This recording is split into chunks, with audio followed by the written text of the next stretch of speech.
আমরা রাজপথ ছেড়ে দিয়েছি, আমরা কোনদিন রাজপথ ছেড়ে দেবো, দিন না আমরা পর্যন্ত আমরা রাজপথ ছেড়ে দেবো।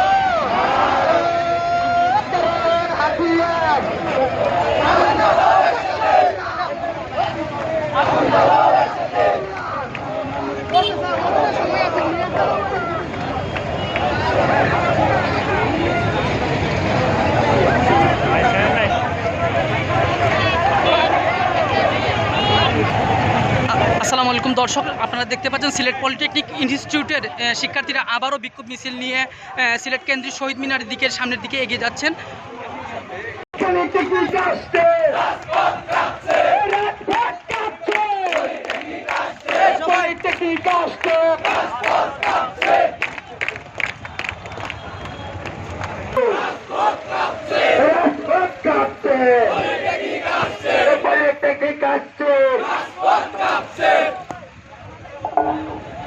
আমরা আমাদের গন্তব্য সবাই জানি, আমরা গন্তব্য আগে পৌঁছার পর্যন্ত কেউ আমরা এদের সেদিক যাব না।